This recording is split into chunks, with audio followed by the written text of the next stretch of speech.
كأس العالم كمان كام يوم. دول أوروبية مقموصة من قطر، ودول عايزة تلبس شارة أوكرانيا، ودول عايزة تلبس شارة فلسطين. طب وإيه علاقة مجتمع الميم بالموضوع ده؟ النهاردة هلملك كل المواضيع دي باختصار بسيط قوي، بس الفيديو ده وحش. هاي اسود.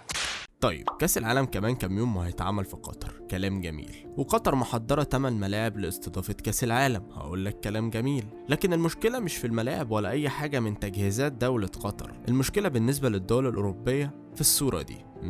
طب ليه في الصورة دي؟ هقولك تعال نشوفهم واحدة واحدة، وانت لوحدك هتعرف فين المشكلة، وانا متأكد ان انت انسان ذكي. اول واحدة الالفاظ الخادشة، عادي. طب تصوير الاشخاص دون اذنهم، عادي برضو. طب العلاقات المحرمة، حقهم. طب اللباس المبتذل، ماشي هعديها لك. طب الموسيقى الصاخبة والاصوات العالية، براحتهم، حقهم. طب عدم احترام الاماكن المقدسة، حقهم برضو. طب شرب الكحول، حقهم. طب لا انا ممكن اسكت لك على اي حاجة خالص الا على حاجة زي دي. انت عايز تبوظ مخططاتنا ولا ايه؟ ومن هنا ابتدت العركة. بدأت من عند اللاعب هاري كين لاعب نادي توتنهام والمنتخب الانجليزي، لما نزل صورة وهو بيقول انه هيلعب بالشارة اللي بتدعم مجتمع الميم، وقال لك انه بيؤيد اننا نبقى كلنا زي بعض من غير اي تميز واي عنصرية، وان كاس العالم ده اهم حدث ممكن نروج فيه لحاجة زي كده. والحملة دي كانت بدأ اصلا بمنتخبات كتير قوي زي هولندا وانجلترا وبلجيكا والدنمارك وفرنسا والمانيا والنرويج والسويد وسويسرا وويلز. والحملة دي كان اسمها حملة الوان لاف، بحيث ان اي قائد منتخب هيلبس الشارة دي